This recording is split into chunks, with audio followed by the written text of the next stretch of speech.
das. Es el agua en el desierto y el calor en el invierno. Tu palabra es la voz que me habla en la mañana. Es mi consejo cada día y en las pruebas quien me guía. Podría estar perdido como un náufrago en el mar y aún perderlo todo hasta el aliento. Podría estar hambriento como un niño sin hogar, pero yo sé que tu palabra siempre a mí. Podría estar perdido como un náufrago en el mar y aún perderlo todo hasta el aliento. Podría estar hambriento como un niño sin hogar, pero yo sé que tu palabra siempre a mí me sostendrá.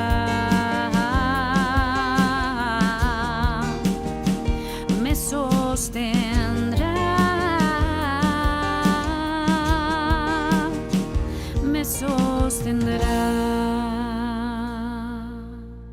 Todo hasta el aliento.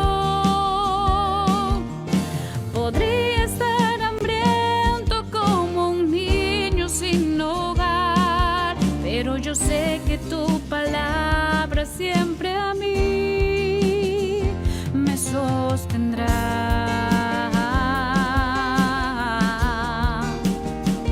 me sostendrá, me sostendrá.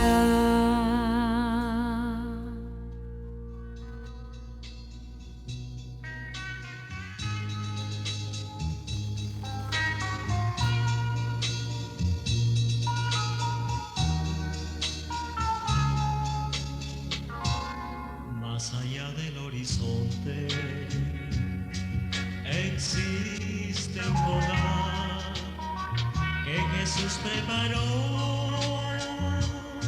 para ti, para mí. En el nuevo Edén no existe dolor ni tristeza,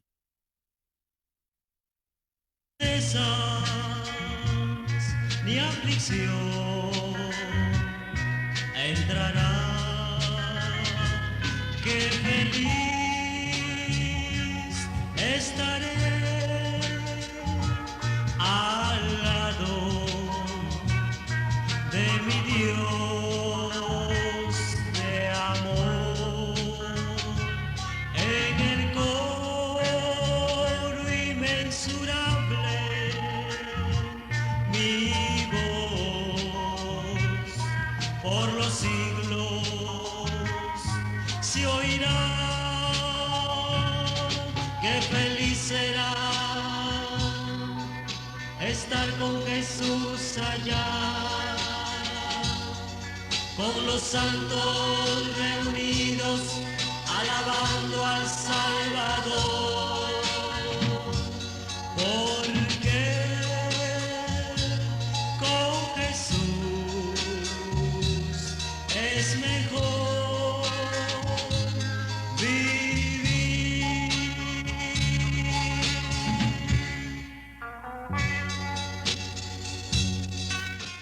Estimados hermanos y amigos, tengan muy buenos días.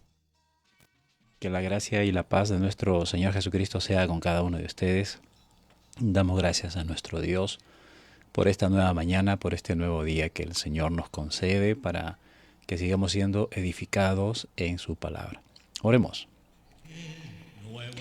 Grande y maravilloso es tu nombre, Señor Dios Todopoderoso, nuestro Dios, nuestro Señor.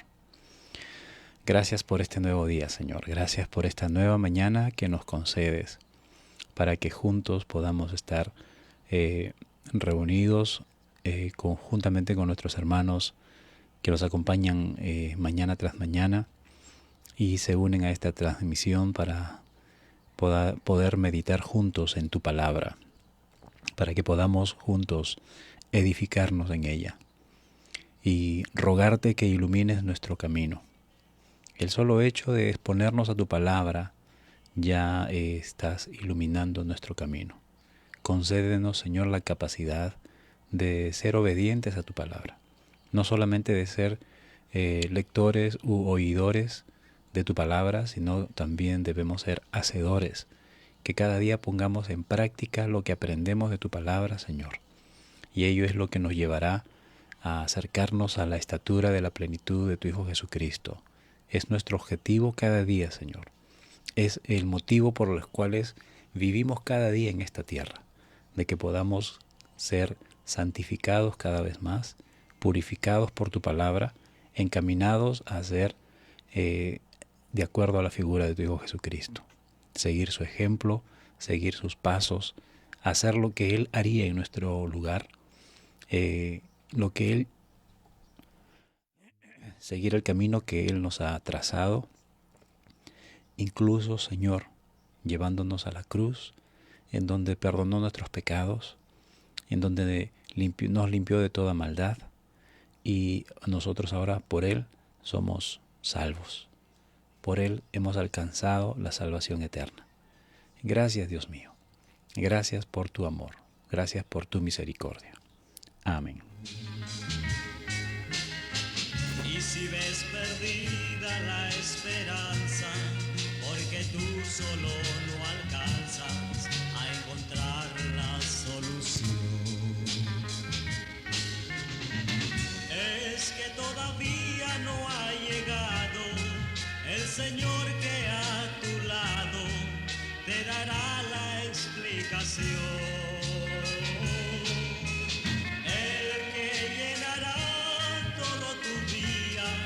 Traerá luz a tu vida, te dará todo su amor. Bien, el día de ayer estuvimos meditando en la primera parte del capítulo 6 de este Evangelio. Estamos estudiando el Evangelio de San Marcos, ¿no? Y vimos cómo ayer el Señor Jesús había venido a su tierra, a la tierra donde Él creció. No donde Él nació, sino donde Él creció. Pasó casi, sí, la mayoría de sus años en esta tierra, ¿no? Aproximadamente entre los, tal vez, 3, 5 años hasta los 29, 30 años. Y luego Él se establece en Capernaum, ¿no? Pero aquí Él regresa a Nazaret y empieza a enseñar en su tierra, allí en la sinagoga, y la gente, sus vecinos, sus amigos, sus parientes, quienes lo conocían, ¿no? Al verlo enseñar, al verlo hacer tantos milagros y tantos prodigios, ellos preguntan, ¿no? ¿De dónde aprendió tantas cosas? ¿De dónde ha sacado tanto conocimiento? ¿No? Como que estas preguntas nos dicen algo de que tal vez no vieron a Jesús al igual que los rabinos, al igual que muchos hombres de sabiduría, de ciencia en esos tiempos, habían tenido un proceso de educación, ¿verdad?, académica, y bueno, tal vez no vieron a Jesús en estas circunstancias y de pronto lo ven enseñando en las sinagogas y con gran autoridad enseñando a mucha gente, ¿no? ¿De dónde saca el poder para hacer los milagros que hace? ¿Acaso no es este el carpintero, el hijo de María, el hermano de José, el hermano de Judas, de Santiago, de Simón, nuestros amigos? ¿Y no es verdad que sus hermanas viven en este mismo pueblo? ¿No? Entonces, sus propios vecinos, ¿verdad?, quedaron confundidos, quedaron contrariados. Entonces Jesús, al notar esta, digamos así, incertidumbre, más que incertidumbre, un ánimo de no querer reconocer quién era Jesús, ¿verdad? Entonces Jesús dijo, Al profeta no se le reconoce ni se le acepta en su propia tierra, así como en otros lugares, ¿no? Nadie es profeta en su propia tierra, o no hay profeta sin honra, sino en su propia casa, en su propio lugar. Y bueno, a pesar de ello, Jesús siempre haciendo bienes a la gente, poniendo sus manos sobre los enfermos, sanó a algunos de ellos, pero no pudo hacer ningún otro milagro. ¿Por qué? Porque se sorprendió o le llamó la atención la falta de fe de su propio pueblo, ¿no? Así como Jesús se admiraba de muchos, incluso extranjeros, ¿no? Mencionamos a una mujer, Sirofenicia, mencionamos a un centurión romano, ellos mostrando una fe bastante grande, ¿no? Jesús quedó admirado de la fe de cada uno de ellos. Bueno, aquí Jesús se admira de la falta de fe de la gente de su pueblo. Es terrible, ¿verdad? Terrible ver cómo el propio pueblo del Señor no tiene fe en el Mesías, en Cristo, ¿no? Bueno, muchas veces nosotros hemos estado en esa misma condición, ¿verdad? Luego Jesús envía a 12 discípulos y les encomienda una misión y los envía de dos en dos. Los envía a predicar el Evangelio y reuniendo a los 12 discípulos los envía de dos en dos para poder expulsar demonios de las personas. También les dio autoridad para que no lleven bastón por el camino, no lleven comida, no lleven bolsa, no solamente que se pongan sandalias y que no lleven ropa de más. Esto es para que ellos puedan experimentar la dependencia del Señor, la dependencia al Señor, ¿verdad? Luego también les dice que no entren en un pueblo, o cuando entren en un pueblo, quédense en una sola casa hasta que salgan de ese pueblo. Y si en algún lugar no los quieren recibir y no los quieren escuchar, entonces váyanse y sacúdanse el polvo de los pies, y esto servirá como señal de que ellos ya advirtieron, de que cumplieron con su misión. Ya la responsabilidad queda en aquellos que quieren escuchar o no quieren escuchar. Y los discípulos partieron de allí y comenzaron a decirle a la gente que dejara de pecar y se volviera a Dios. Y tuvieron la experiencia de expulsar fuera demonios. Sanaron a muchos enfermos y ungiéndolos con aceite. No debemos olvidar que entre estos 12 estaba también Judas. Y es más, los 12 aquí aún ellos estaban todavía en un proceso de crecimiento y no tenían un genuino, o en pocas palabras, aún no habían nacido de nuevo. Sin embargo, experimentaron, gustaron de la gracia del Señor, gustaron de los favores de Dios, teniendo estas experiencias, ¿no? Luego hablamos acerca de la muerte de Juan el Bautista, de cómo Herodes, al ver a Jesús, al escuchar de Jesús, él inmediatamente lo relacionó con Juan el Bautista. Es más, pensó que Juan el Bautista había resucitado.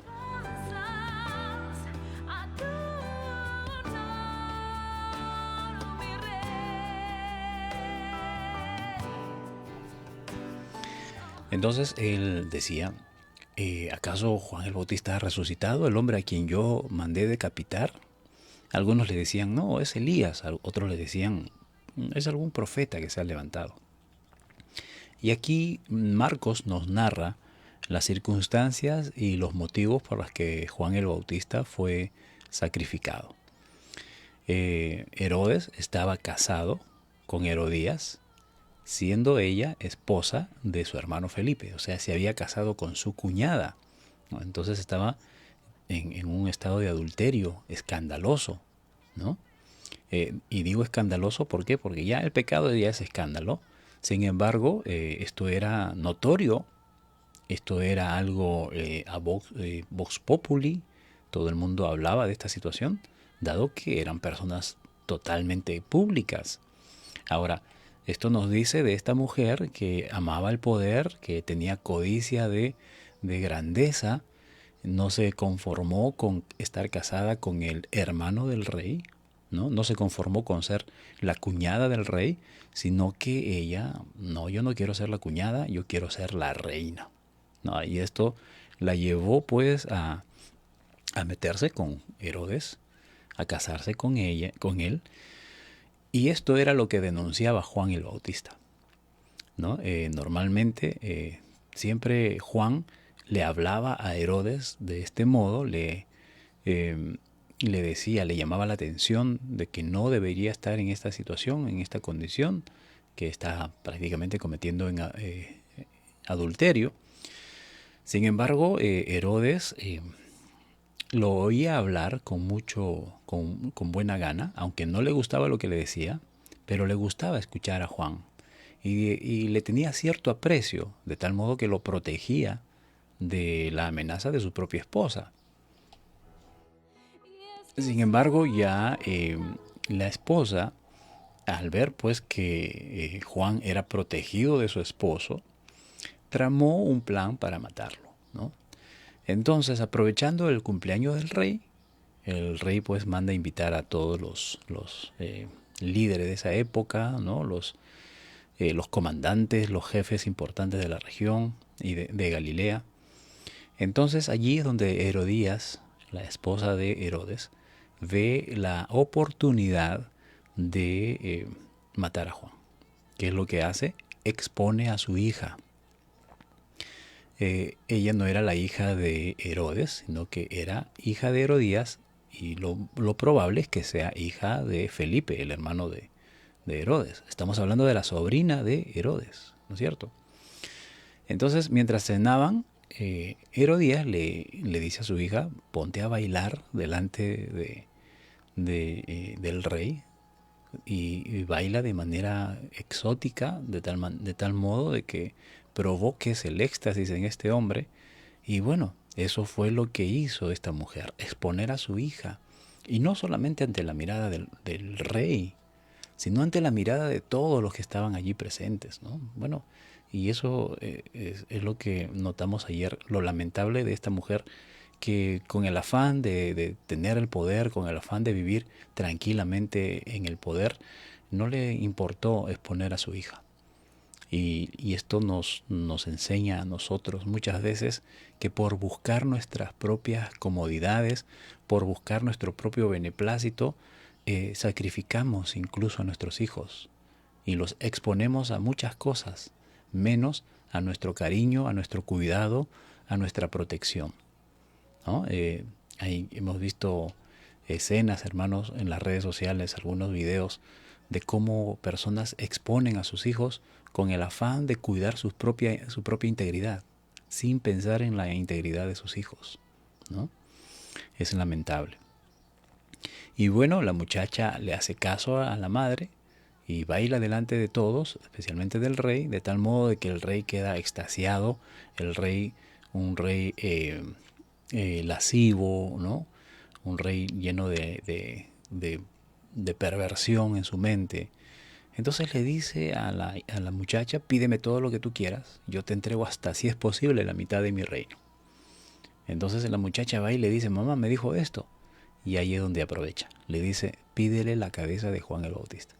Tal vez la muchacha no entendía, o tal vez sí, pero el asunto es que le hace caso a su madre. Y de este modo es como muere Juan.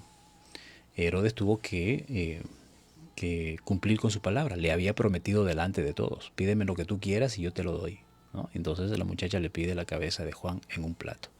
Y entonces no le quedó a otra a Herodes que cumplir con su palabra y mandó decapitar a Juan el Bautista. Hasta allí meditamos el día de ayer, hasta el versículo 29. Y el día de hoy vamos a meditar de los versículos del 30 al 53. Es la segunda parte de este capítulo 6 del Evangelio de Marcos. Creo que ya tú no estás, pero vuelvo y te siento. Y cuando me tocas. Leemos entonces en el capítulo 6, versículos 30 en adelante. Dice la palabra del Señor de la siguiente manera. Alimentación de los 5,000. Entonces los apóstoles se juntaron con Jesús y le contaron todo lo que habían hecho y lo que habían enseñado. Y les dijo, venid vosotros aparte a un lugar desierto y descansad un poco, porque eran muchos los que iban y venían y de manera que ni aún tenían tiempo para comer. Y se fueron solos en una barca a un lugar desierto. Pero muchos lo vieron ir y le reconocieron, y muchos fueron allá a pie desde las ciudades y llegaron antes que ellos se juntasen a él. Y salió Jesús y vio una gran multitud y tuvo compasión de ellos, porque eran como ovejas que no tenían pastor, y comenzó a enseñarles muchas cosas. Cuando ya era muy avanzada la hora, los discípulos se acercaron a él diciendo, el lugar es desierto y la hora ya muy avanzada.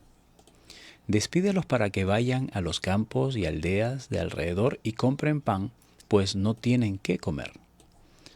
Respondiendo él les dijo, dadle vosotros de comer. Ellos le dijeron, que vayamos y compremos pan por 200 denarios y los demás y le demos de comer. Él les dijo, ¿cuántos panes tenéis? Id y vedlo y saberlo. Y dijeron, 5 panes y 2 peces. Y les mandó que hiciesen recostar a todos por grupos sobre la hierba verde. Y se recostaron por grupos de 100 en 100 y de 50 en 50. Entonces tomó los 5 panes y los 2 peces, y levantando los ojos al cielo, bendijo y partió los panes y dio a sus discípulos para que los pusiese delante, y repartió los 2 panes entre todos. Y comieron todos y se saciaron. Y recogieron de los pedazos 12 cestas llenas y de lo que sobró de los peces. Y los que comieron eran 5,000 hombres. Jesús anda sobre el mar. Enseguida hizo a sus discípulos entrar en la barca e ir delante de él a Betsaida, en la otra ribera, entre tanto que él despedía a la multitud. Y después que los hubo despedido, se fue al monte a orar. Y al venir la noche, la barca estaba en medio del mar y él solo en tierra. Y viéndoles remar con fatiga, porque el viento les era contrario, cerca de la 4ª vigilia de la noche, vino a ellos andando sobre el mar y quería adelantárseles. Viéndole ellos andar sobre el mar, pensaron que era un fantasma y gritaron, porque le veían venir, porque todos le veían y se turbaron, pero enseguida habló con ellos y les dijo, tened ánimo, soy yo, no teman. Y subió a ellos en la barca y se calmó el viento, y ellos se asombraron en gran manera y se maravillaban, porque aún no habían entendido lo de los panes, por cuanto estaban endurecidos sus corazones. Jesús sana a los enfermos de Genesaret. Y terminada la travesía, vinieron a tierra de Genesaret y arribaron a la orilla. Y saliendo ellos de la barca, enseguida la gente les conoció, y recorrieron la tierra de alrededor, comenzaron a traer de todas partes enfermos en lechos a donde oían que estaba. Y donde quiera que entraba, en aldeas, ciudades o campos, ponían en las calles a los que estaban enfermos y le rogaban que les dejase tocar siquiera el borde de sus mantos, y todos los que lo tocaban quedaban sanos. Amén.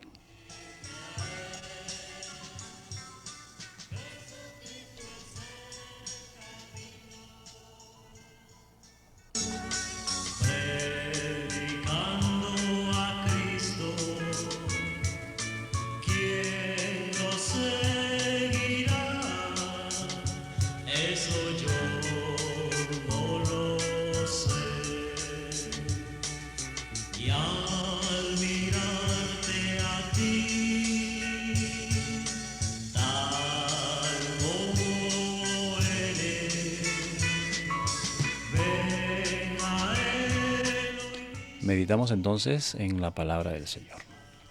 Bien.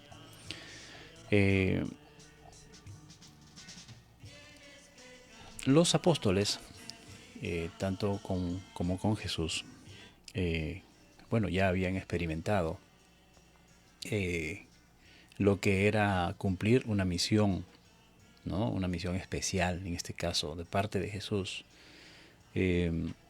en donde tuvieron esas experiencias que habíamos leído, en donde predicaron el Evangelio, sanaron enfermos, echaron fuera demonios, ¿no? Todo esto debió llenar el corazón de estas personas, de estos discípulos, ¿no? Debió, de alguna manera, afirmarlos en el camino del Señor, ¿no? Afirmarlos en la fe. Sin embargo, a pesar de todas estas experiencias, estos hombres todavía seguían dudando, ¿no? En circunstancias en donde tenían que mostrar su fe, se evidenciaba que todavía estaban faltos de fe. Todavía no le daban, digamos así, lustre, ¿no? A la fe que había sido depositada en cada uno de ellos. Bueno, ahora surge una situación. Los apóstoles se juntaron con Jesús y contaron todo lo que habían hecho y lo que habían enseñado. Ellos vinieron a reportar a Jesús: Señor, hemos obedecido lo que tú nos has dicho y ha sucedido esto. Maravillados ellos, ¿no? Asombrados de todo lo que había acontecido. Pero Él les dijo: vengan ustedes aparte a un lugar desierto y descansen un poco. Miren cómo Jesús, conociendo la labor que lleva predicar el Evangelio, ¿no? Hace poco trataba o enseñaba a los estudiantes del colegio donde estoy trabajando. Y hablábamos precisamente de esto, del mal concepto que se tiene de los pastores. Y lamentablemente este mal concepto ha sido pues fundado por los mismos, o no los mismos, sino por malos pastores. ¿Sí? Por malos pastores que están dando mal testimonio, ¿no? Frente a la sociedad. Y entonces les decía, muchas veces se tiene el concepto de que el pastor se la lleva fácil, que el pastor no hace nada, ¿no? Que el pastor solamente, muchos piensan que porque solamente se para en un servicio, en un culto, y da su sermón, y eso es todo, ya cree que se lo merece todo. Bueno, y les decía a los chicos, ustedes en realidad no saben lo que cuesta ser pastor, el trabajo que lleva, ¿no? El esfuerzo que se necesita, el desgaste que se sufre pastorear una iglesia, ¿no? Entonces, aquí el Señor lo sabe muy bien. Él es el pastor de pastores. Y a sus futuros pastores, ¿no? Porque los estaba preparando para que sean pastores, los vio cansados, ¿no? Entonces les dice: vengan, descansen un poco. Yo sé que han hecho bastante, aunque ellos estaban entusiasmados por todo lo que había pasado, pero sin embargo, sí también se sintieron cansados, ¿no? Y además, eran muchos los que iban y venían, de manera que aún no tenían tiempo para comer. O sea, atendían a la gente que iba y venía. Y ya hemos visto, ya hemos meditado de que a veces la gente no les permitía comer, ¿no? O tener un tiempo para que descansen. Entonces lo que hace Jesús es llevarlos aparte.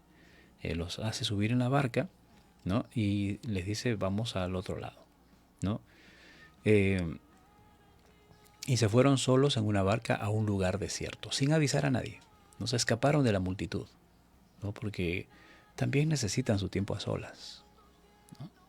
Y esto también a nosotros nos debemos meditar en esto. Nuestros pastores, si bien es cierto, tienen la misión de atender, de cuidar, ¿no? Pero también es necesario que tengan su tiempo de descanso. No seamos tan apremiantes con nuestros pastores, ¿verdad? Hay situaciones que nosotros mismos podemos de alguna manera buscar la solución, o nuestro líder inmediato, ¿no? Para ello tenemos líderes inmediatos. Por ejemplo, generalmente en las iglesias está el pastor, luego hay el liderazgo, hay un líder para jóvenes, hay un líder para damas, hay un líder para caballeros, ¿no? Entonces, hay un líder de célula o de grupo familiar. Entonces, acudamos a ellos también, porque han sido delegados de autoridad para que puedan atender necesidades menores, ¿verdad? A veces son situaciones menores que se pueden solucionar entre el liderazgo, pero de alguna manera aliviemos la carga de nuestros pastores, ¿verdad? Entonces Jesús es consciente de ello y les dice, vamos lejos de aquí a un lugar desierto, aparte de la multitud. Pero la gente de alguna u otra manera se enteraron, ¿no? Se dieron las noticias a dónde iba Jesús. Y de pronto, cuando ellos llegan a ese lugar aparte, la gente ya estaba ahí. ¿No? Como por arte de magia. Nos estamos escapando de la gente y ya los encontramos aquí, ¿no? Entonces, de alguna manera, esto humanamente pudo haber incomodado a los apóstoles, a los discípulos, ¿no es cierto? Pero a Jesús no le incomodaba eso, ¿no? A Jesús no. Mientras que aquí Marcos, y esto una vez más, como lo he dicho anteriormente, aquí Marcos está recibiendo la información de Pedro. Y es probable que Pedro aquí está a modo de queja. Escribe esto, Pedro.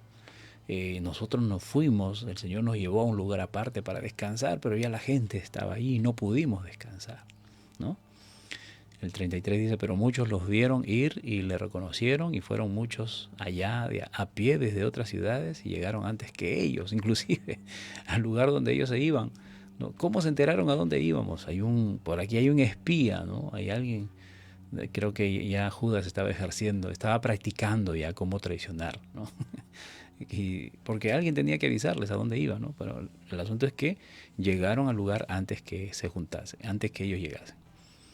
Pero el Señor Jesucristo, en su gran amor, vio a la multitud y dice la Escritura, versículo 34, tuvo compasión de ellos. Mientras que para los discípulos era un fastidio, porque no los dejaban tranquilos, no los dejaban comer, no los dejaban descansar, ¿no? Es como cuando aquí no le ha sucedido de que, por ejemplo, se para un tiempo para descansar, para tomar una siestita, ¿no? Y de pronto estás agarrando sueño y viene a visitarte alguien, ¿no? Y tienes que atenderlo, ¿no? Humanamente, pues, yo quería descansar, pero bueno, también hay que atender alguna necesidad que se presente.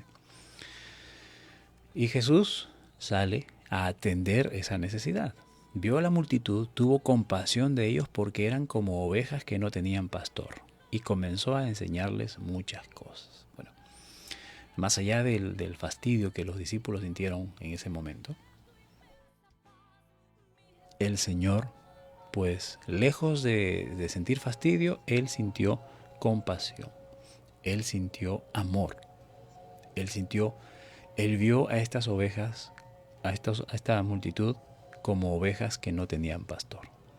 Y bueno, ¿quiénes eran los que tenían que estar pastoreando estas ovejas? Los líderes, el sumo sacerdote, los sacerdotes, los escribas, los fariseos, que se placían de conocer las Escrituras. ¿Para qué vas a conocer? ¿Para qué vas a empaparte de conocer las Escrituras si no lo vas a enseñar a nadie? ¿De qué te vale que te llene de conocimiento cuando no lo vas a vertir a nadie? ¿No? Entonces, en esa condición estaban los escribas, los fariseos. Y si enseñaban, pues enseñaban mal. De tal modo que el pueblo estaba enfermo. ¿Cuándo se enferman los hijos? Cuando los padres nos descuidamos, ¿no? Cuando nuestros hijos, por ejemplo, sufren alguna intoxicación o alguna infección, cuando nosotros los padres nos descuidamos, ¿sí? Entonces nosotros tenemos que estar vigilantes, ver qué tiene nuestro hijo, qué ya le está aconteciendo, entonces ya ver la manera como atenderlos. Pero si no los atendemos, se van a enfermar y y van a empeorar, perdón, ¿no? Y la situación se torna peor. Bueno, así estaba este pueblo, que deberían haber sido guiados, que deberían haber sido enseñados por estos hombres que cuidaban la ley, que cuidaban el cumplimiento de la ley, entre comillas. Pues no lo hacían mal, de tal modo que este pueblo estaba enfermo, no hablando físicamente, estaba enfermo espiritualmente, y estaban divagando como ovejas sin pastor, y así los ve Jesús, ¿no? Y aquí es un llamado de atención a estos líderes, a estos pastores, que deberían estar cumpliendo su papel de cuidar al rebaño, pero sin embargo ellos solamente se aprovechaban del rebaño. No cuidaban, se aprovechaban de ellos, ¿no? Esta gente necesitaba respuesta a muchas preguntas que tenían. Iban a esos líderes y los líderes no contestaban sus preguntas, no satisfacían sus necesidades. Entonces ellos buscaban. Por eso buscaban a Jesús, porque en Jesús encontraban la respuesta a sus preguntas. En Jesús encontraban la solución de sus problemas. En Jesús encontraban la salida de tantas aflicciones que estaban atravesando. En Jesús encontraron el verdadero pastor. Por eso que lo iban y lo buscaban. Y Jesús se entregaba a ellos. Jesús, sí, vemos aquí que él quería, se escapó de la multitud, no por él, sino por los discípulos. Porque él reconoció que los discípulos todavía son hombres y se cansaron. Bueno, los voy a llevar a un lugar a descansar, pero no lograron el objetivo. Pero ya Jesús los dejó descansar y él empieza a atender a todos. Y comenzó a enseñarles.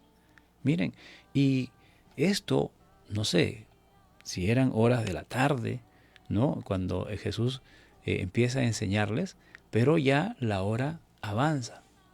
Y aparecen los discípulos, ya bien descansaditos, ya descansaron, ya durmieron, ¿no? Y ya era la hora de la cena, ya estaban la hora muy avanzada.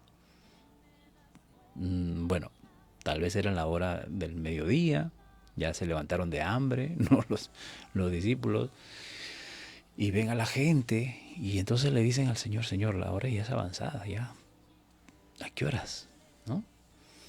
Y se le acercaron a él diciendo, el lugar es desierto y la hora es muy avanzada. Despídelos para que se vayan a los campos y aldeas alrededor y compren pan, pues no tienen qué comer, Señor.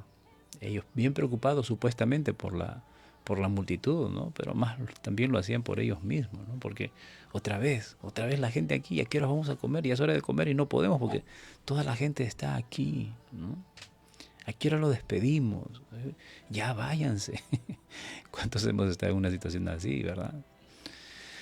Despídelos para que ya vayan a los campos a comprar. Ya no tienen que comer. Y Jesús, viendo el corazón de ellos, les dice, no, ustedes denle de comer. Bueno, ellos entendieron que Jesús les está diciendo que vayan, compren alimento y les den de comer a ellos. Ahora ellos le dicen que nosotros vayamos a comprar comida. Solamente tenemos 200 denarios y esto no va a alcanzar. Y para darle de comer no nos va a alcanzar. No tenemos los medios. ¿Cómo? Y además, ¿dónde iríamos a comprar tanta comida? ¿Cómo deberíamos traer? A ver, miren, por ejemplo, estamos hablando de 5.000 personas, sin contar mujeres y niños.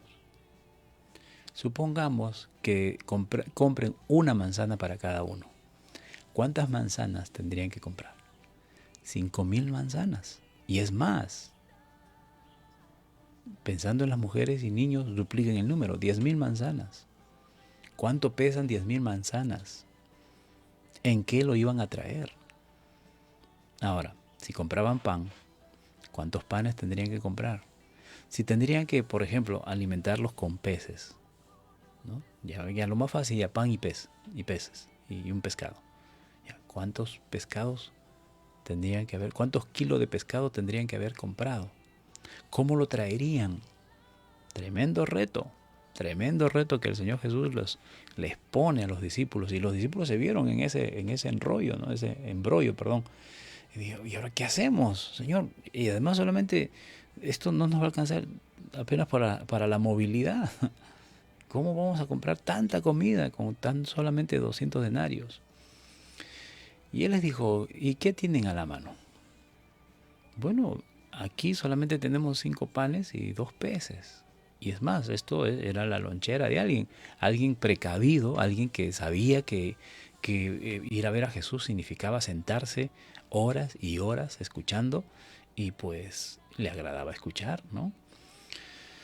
Entonces es lo único que tenemos. Entonces Jesús le dijo, bueno, eso es suficiente. Él mandó que a todos se junten en grupos de 50 y de 100, ¿no? En esto el Señor siempre bien organizado. Toma los 5 panes y los 2 peces y levanta los ojos al cielo y los bendice. Y empieza a partir los panes. Yo quiero, hasta ahora trato de imaginarme ese momento, hermanos, ¿no? ¿De dónde sacaron 12 canastas? ¿No? Bueno, ya se abastecieron por ahí, pero en el momento que ellos recibieron el pan, tenían 5 panes, ¿no? Y 2 peces. Muy bien. Vamos graficándolo así. Eran 12 discípulos. Muy bien. Llamó a 10 para que ellos se encarguen de repartir el pan, y a 2 para que se encarguen de repartir el pescado, ¿no? Eran 5 panes. Entonces, ¿qué tuvo que hacer Jesús? Partirlo por la mitad y darle medio pan a cada uno de los 10, a cada uno de los 5. Claro, a cada uno de los 10, ¿sí? Medio pan a cada uno de los 10 discípulos, y a 2 discípulos a cada uno le dio un pescado. Muy bien, vayan a repartir esto. Y, por ejemplo, me imagino a Judas recibiendo medio pan. Que yo con medio pan voy a dar de comer a tanta gente. ¿Ah? Solamente acercarse a un grupo de 50 con medio pan, lo siento, pero esto es todo lo que hay, así es que repártanse esto entre ustedes. Ya no sé cómo harán ustedes, ¿no? Y el que recibió un pescado, y con un pescado voy a dar a 50, el grupo menor, ¿verdad? Porque habían grupos de 100 y grupos de 50. Ni loco yo iría al grupo de 100 con un pan o con un pez. Por lo menos me voy al grupo de 50. Ahí por lo menos una escama cada uno, ¿no? Y yo no sé, ustedes, el maestro nos ha dicho que les dé esto. ¿Y cómo? ¿No? O sea, ¿cómo habrá sido ese momento de repartir la comida? De tal modo que cuando comenzaron a repartir, todos recibieron, dice el versículo 41, entonces tomó los 5 panes y los 2 peces, y levantando los ojos al cielo bendijo, y partió los panes y dio a sus discípulos para que los pusiesen delante, y repartió los 2 peces entre todos. Y comieron todos, ¿no? Y, a ver, yo he tenido ocasiones, ha habido ocasiones, por ejemplo, en reuniones, ¿no? Me he puesto a servir, por ejemplo, la bebida, ¿no? Entonces cojo una jarra de chicha morada, por ejemplo, ¿no? Y ya se le repartió los vasos a todos, entonces empiezo a llenar los vasitos, y yo ya veo que la jarra se está vaciando, entonces yo ya me alisto para ir a traer más, ¿no? Pero imagínense en ese momento que los discípulos empezaron a dar y a dar y a dar y a dar y a dar, y seguían teniendo que dar, y seguía, y había que dar, nunca se acababa. Y hermanos, esto es definitivamente un gran milagro, ¿no es cierto? Ahora, recuerden que ellos ya habían visto milagros. Ellos habían visto a Jesús haciendo milagros. Ahora los milagros estaban sucediendo a través de ellos. Esto es lo maravilloso. Ya habían experimentado en la misión anterior. Jesús les dijo, ustedes vayan, prediquen, sanen enfermos, echen fuera demonios. Ahora, los milagros comenzaron a a suceder por medio de ellos, ¿no? Ya no solamente, ya no eran solamente expectantes que veían a Jesús haciendo milagros y ellos se quedaron asombrados, no. Ahora ellos se quedaban maravillados de que los milagros estaban sucediendo a través de ellos. Y ahora estaba sucediendo otro gran milagro a través de ellos. Este es uno de los milagros más emblemáticos que la Biblia ha registrado, ¿no? ¿Quién no ha escuchado de la multiplicación de los panes y los peces? ¿Quién no ha leído estas historias, esta parte de la historia de Jesús? Entonces el milagro está sucediendo a través de los discípulos. Ellos están repartiendo a la gente. Y la gente también, ¿no? Viendo cómo está sucediendo este milagro. ¿Y cuál es el resultado de todo? Que todos comieron y se llenaron. Comieron y se llenaron. Y recogieron los pedazos y hasta sobró, ¿no? Recogieron los pedazos 12 cestas llenas y de lo que sobró de los peces. Y los que comieron eran 5,000 hombres, ¿no? En Mateo refiere, dice, sin contar hombres, mujeres y niños. Entonces, hermanos, especulamos también por qué 12 cestas. Bueno, para cada uno de los discípulos, ¿no? No pudieron comer durante todo el proceso y ahora coman ustedes, ¿no? Bueno, pero ya eso es interpretación personal. El asunto, hermano, es cómo Jesús ve a esta multitud y atiende sus necesidades. Luego, enseguida hizo que sus discípulos entren a la barca y vayan delante de él a Betsaida. Muy bien, ya Jesús despide a la gente, ¿no? En Mateo leímos que terminando esto Jesús despide a la gente, ahora sí ya pueden ir tranquilos a sus casas, ya comieron, ya están bien comiditos, bien llenitos, bien alimentados espiritualmente también, así es que vayan a sus casas. Y la gente, bueno, ya son los famosos, la familia Zavala, ¿no? Comen y embalan. Entonces se fueron. Y Jesús les dice, vayan ustedes, adelántense, vamos a ir a Betsaida, al otro lado de la ribera, ¿no? Entonces, yo voy a ir luego. Dice, yo tengo que despedir a la multitud, como un buen pastor, ¿verdad? Decíamos hace unos días que el pastor, después de enseñar, después de estar predicando, se va a la puerta del templo para que al momento... Bueno, no tuvo la oportunidad de saludar a todos cuando llegaron, porque no todos llegan a la misma hora.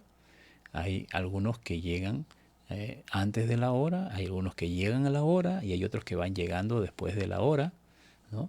Y hay otros que llegan más temprano también, ¿sí? Antes que empiece el sermón. Ok, entonces el pastor no tiene la oportunidad de saludarlos en ese momento así personalmente. Entonces se estila, ¿verdad?, que al terminar el sermón el pastor vaya y se ubique en la puerta del templo y a la hora que se van, y ahí puede despedirse de todos, ¿verdad? Y aquí Jesús está haciendo lo mismo. Le dice, vayan avanzando, vayan a Betsaida, yo voy a despedir a la gente. Y después que hubo despedido a todos, se fue a orar, ¿no? Se fue a orar Jesús. Una gran enseñanza para nosotros. Se fue a orar y al venir la noche, entonces estamos hablando de horas de la tarde, ¿no? ¿Cuánto tiempo duró todo esto? Al venir la noche, la barca ya estaba en medio del mar. Y él solamente se había quedado en tierra. Y él los vio remar con gran fatiga porque el viento les era contrario. Entonces, imagínense, remar contra el viento, ¿no? Y todo el viento estaba contrario, era la cuarta vigilia, ¿no? Miren, la cuarta vigilia. ¿Cuál es la primera vigilia? La primera vigilia es de 6 de la tarde a 9 de la noche. Es la primera vigilia. La segunda vigilia es de 9 a 12. La tercera vigilia de 12 a 3 de la mañana. Y de 3 a 6 de la mañana es la cuarta vigilia. Ustedes estamos hablando ya cerca de la madrugada. Miren, ¿cuánto tiempo le llevó a Jesús despedir a la gente? Bueno, supongamos que hasta la primera vigilia, ya en la segunda vigilia, se fue a orar, ¿no? Hasta la cuarta vigilia. Y los discípulos supuestamente ya deberían haber llegado al otro lado de la orilla del mar de Galilea, pero no, estaban en la mitad y Jesús los vio a la mitad remando todavía, ¿no? porque el viento les era contrario. Entonces vino a ellos andando sobre el mar, caminando sobre el mar. Y es allí donde los discípulos se asustan, ¿no? Que es un fantasma. Miren, a ver, ellos habían estado con Jesús, habían visto milagros, los milagros sucedieron a través de ellos. ¿Por qué no reconocieron a Jesús en ese momento, ¿no? Y esto lo meditamos ya cuando estábamos leyendo en Mateo. ¿Por qué no reconocieron quién era el que venía? Cuando, si hay una comunión, ¿no?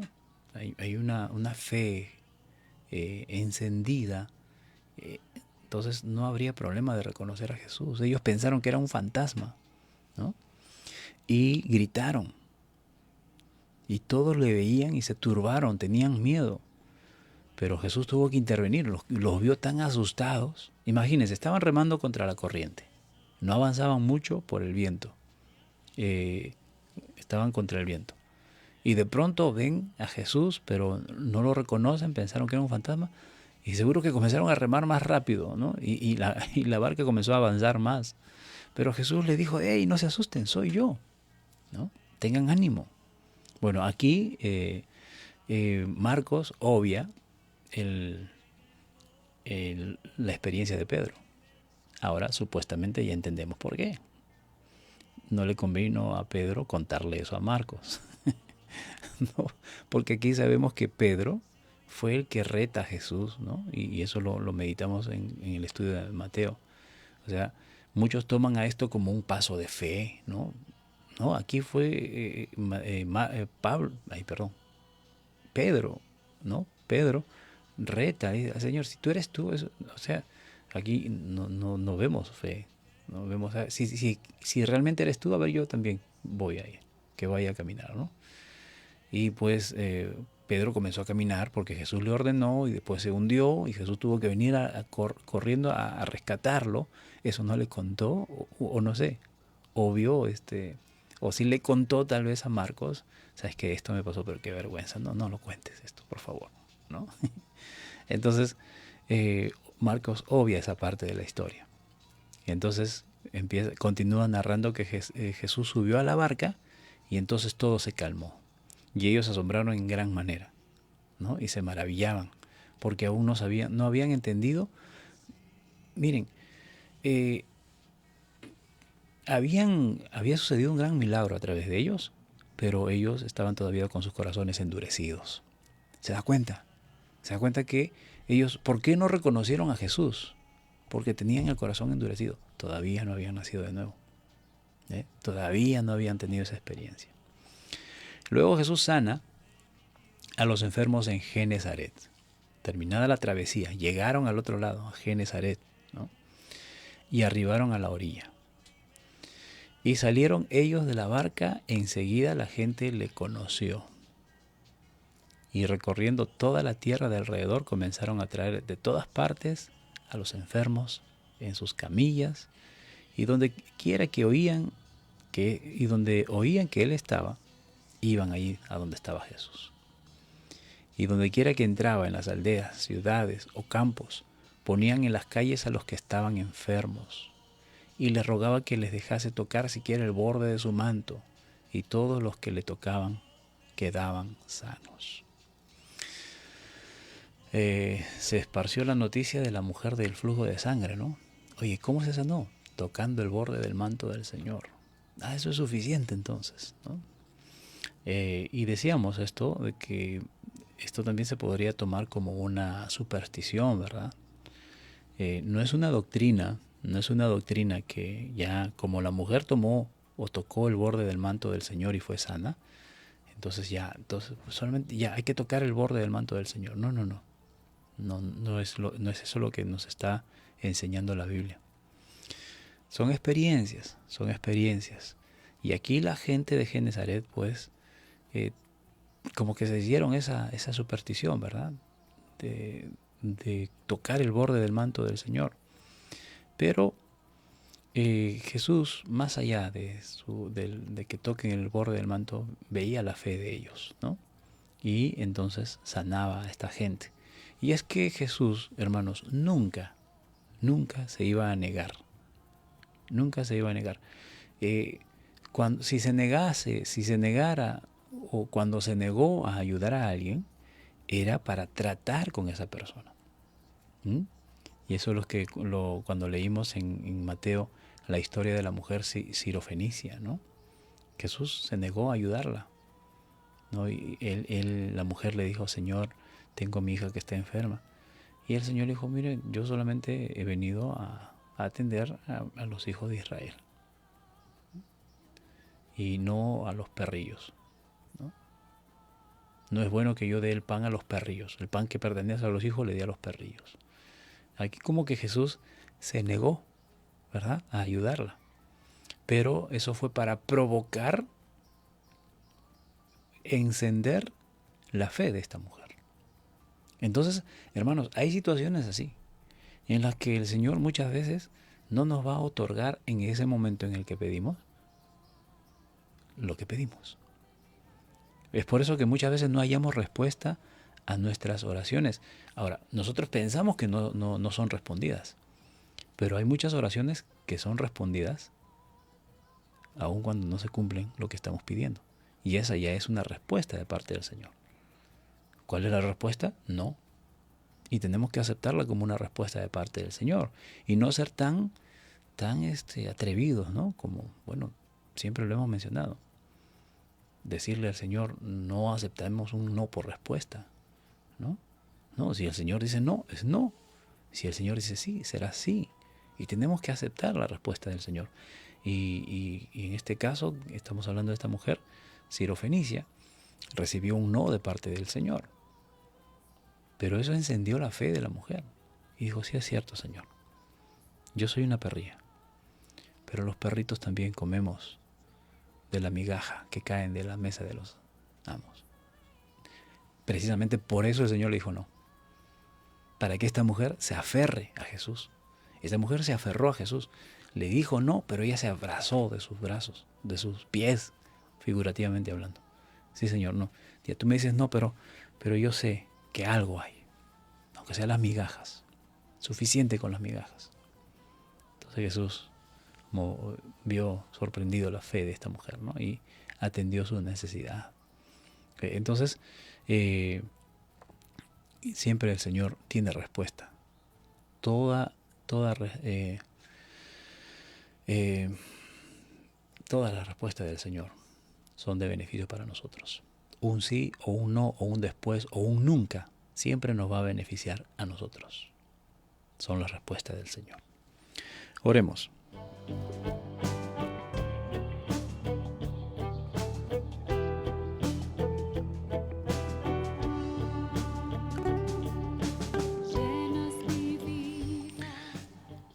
Antes de orar, se me viene a la memoria un categórico no de parte del Señor al apóstol Pablo, ¿verdad? Señor, quítame este aguijón. No te lo voy a quitar. No te lo voy a quitar. Bástate mi gracia. Fue una respuesta también beneficiosa para Pablo. Oremos. Bendito Dios, te honramos, te damos gracias. Eres grande, eres santo. Eres bueno. Y Señor bendito, vemos a través de tu palabra cómo tratas, has venido tratando con el hombre. Desde el principio de la creación, Señor, hasta nuestros días. Incluso ese periodo de silencio de 400 años antes que aparezca Juan por primera vez. Después de 400 años que no aparecía un profeta de parte tuya. Señor, así aún en ese silencio, tú estabas tratando con tu pueblo. Y es así, Señor, con cada uno de nosotros. Muchas veces traemos nuestras necesidades a ti y aparentemente no hay respuesta, porque la respuesta no es como la que nosotros esperamos.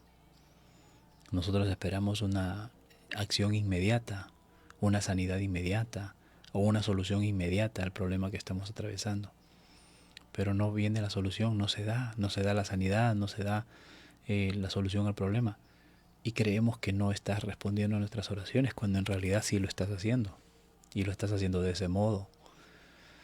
Ayúdanos, Dios mío, a entenderlo. Muchos no lo entendemos. Muchos creemos que siempre las respuestas tienen que ser de acuerdo a lo que nosotros creemos o queremos. Pero no se trata de que las respuestas a nuestras oraciones sean así, sino que las respuestas a nuestras oraciones tienen que ser de acuerdo a tu voluntad. Y nos sometemos a tu voluntad, Señor. Nos sometemos a tu voluntad, aunque tu voluntad generalmente va a ser contraria a nuestra voluntad. Tus planes son distintos a nuestros planes. Nuestros pensamientos son contrarios generalmente a tus pensamientos. Pero muchas veces creemos que porque las respuestas no se dan conforme a lo que nosotros pensamos, tú no estás tratando con nosotros. Perdónanos por tener ese pensamiento tan limitado, Señor. Ayúdanos a entender cada día que tú obras conforme a tu voluntad y nosotros debemos someternos a tu voluntad. Señor, me someto a tu voluntad, Señor. ¿Qué es lo que tú quieres hacer en mi vida? Señor, me someto a ella. Haz tu voluntad en mi vida. Haz tu voluntad en cada uno de mis hermanos que nos unimos cada mañana, Señor. Y en aquellos que se unirán, Padre mío, porque confiamos que tu palabra llegará y llega y sigue llegando a más corazones. Y Padre mío, dado este contexto en el que hemos estado meditando, Señor, pues hay necesidades en tus hijos, nuestros hermanos. Tal vez nosotros no estemos pasando por una prueba tan fuerte como la que están pasando ellos en este momento, pero en algún momento ya lo hemos pasado o lo pasaremos, Señor, y cuando suceda, ayúdanos a mantener nuestra fe firme. Y te pido eso por cada uno de mis hermanos que están pasando por estas situaciones difíciles. Hay padres que están pasando por cuadros de ver a sus hijos hospitalizados, ver a sus hijos enfermos o ver a sus hijos agobiados. Y Señor, eso también duele para un padre.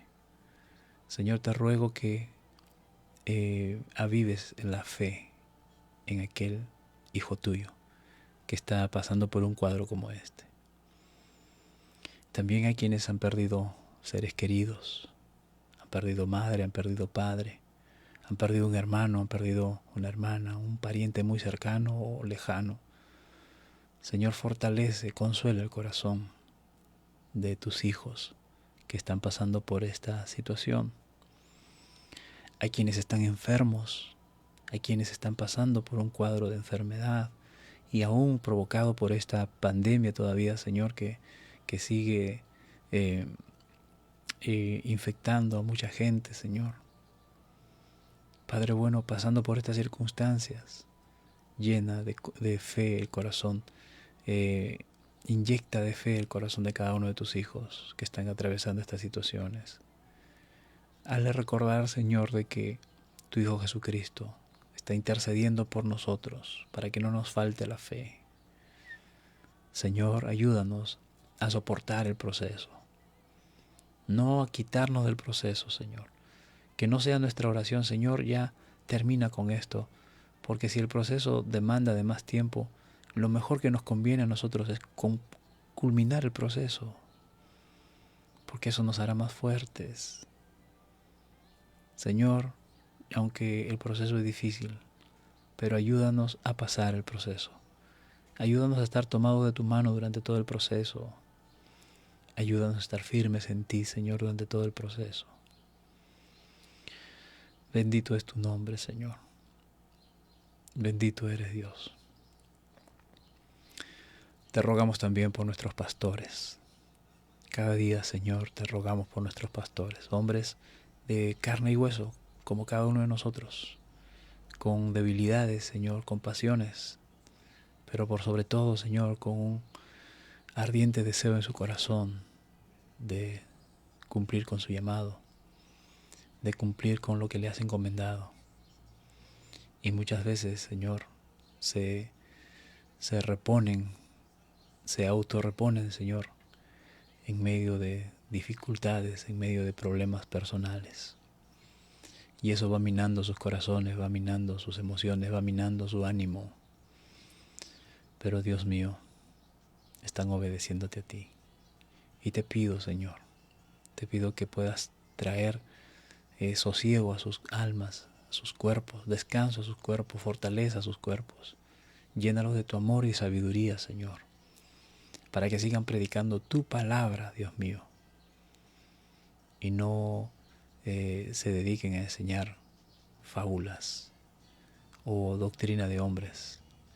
Señor, que enseñen tu palabra. Levanta hombres que enseñen tu palabra, Señor. Padre, confiamos en que suplirás esta necesidad para con nuestros pastores, y no solamente ellos, sus cónyuges, sus hijos, Señor. Llénalos de ti, Padre bueno. Te rogamos por nuestras autoridades también, Señor, por nuestro presidente, por nuestro alcalde, por todas las autoridades. Señor, una vez más te pedimos, obra en el corazón de ellos, que tu Espíritu Santo, Señor, se acerque a ellos, para que ellos también puedan alcanzar la luz, tu luz, Señor. Y bendito Dios, también te pido por mis hermanos que cada mañana nos acompañan, que cada día son parte de este tiempo, Señor, en donde juntos aprendemos de tu palabra. Señor, bendícelos con toda bendición espiritual. Llénalos de tu amor, de tu gracia, de tu sabiduría, Señor, en sus vidas. Llena de favores, Señor, sus hogares, sus familias. Señor, sean bendecidos en el nombre de Jesús. Gracias, Señor. Gracias por tu misericordia. Gracias por tu palabra en esta mañana. Y, Señor, todas estas peticiones las presentamos delante de ti, en Cristo Jesús. Amén. Amén.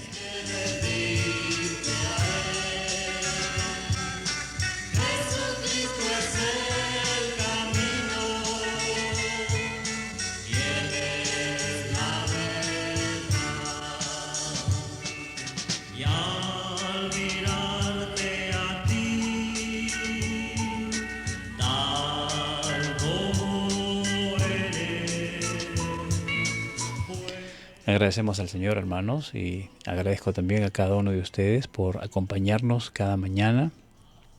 Y permítanme mencionar a los que aparecen aquí, a veces no aparecen, perdónenme, pero sé que siempre están acompañándonos cada mañana, ¿verdad?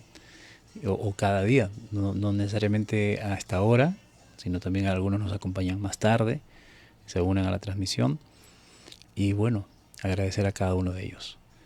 Mi madre, Rosa Cayetano, Dios te bendiga, madrecita. Azucena Loli, Dios te bendiga, prima. Liz Brenda Carvajal, hermana, Dios la bendiga. Mercedes Moscol, Dios la bendiga. Mercedes Mogollón, bendiciones. Genaro Chero, Dios te bendiga, cuñado. Noemí Paredes, Dios te bendiga. Betty Berchelli, Dios la bendiga, hermana. Carmen Pajuelo, bendiciones, hermana. Merian Cuba, Dios bendiga. Rosas Mil Saldarriaga, bendiciones. Javier Tomás Vázquez, estimado, Dios te bendiga. Ana Jiménez Trujillo, Dios bendiga. Patricia Santillán Cisneros, Dios bendiga. Y a todos los que durante la transmisión se sigan uniendo, gracias a todos por su preciosa compañía. Estimados hermanos, conmigo será hasta el día de mañana, si Dios así lo permite, si nos presta todavía la vida y nos mantiene todavía sobre esta tierra, ¿verdad? Siempre dependemos del Señor, siempre dependemos de la voluntad del Señor. Así es que, Dios mediante, mañana estamos nuevamente unidos para seguir edificándonos en la palabra del Señor.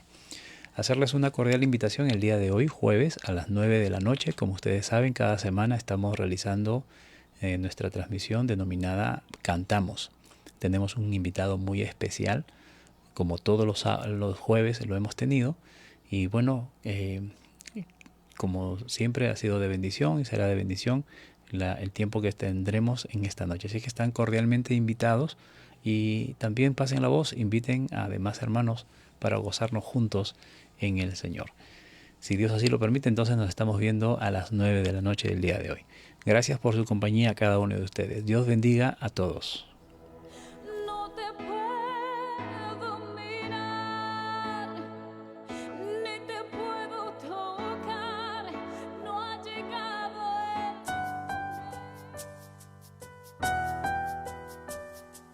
el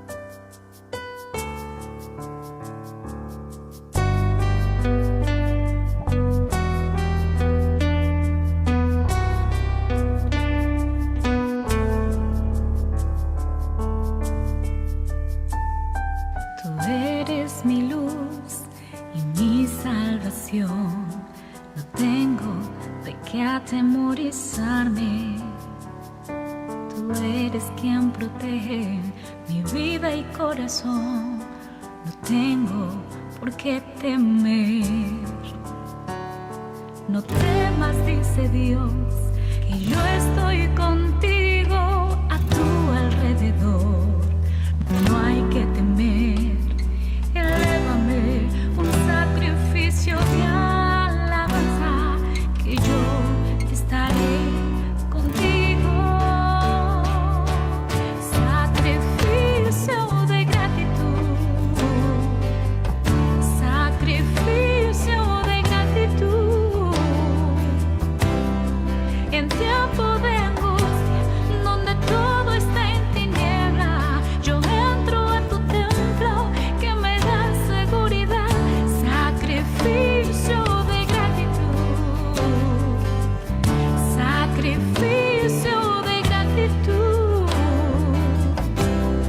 En mi lugar secreto, este es tu templo, yo cantaré alabanzas a tu honor. Enséñame, oh Dios, tu caminar, guíame en tu rectitud. Es por tu bondad y tu fidelidad estás cerca de mí. Seguro que yo desmayaría si no hubiera visto tu gran bondad. Elevaré un sacrificio de alabanza, porque tú estás conmigo.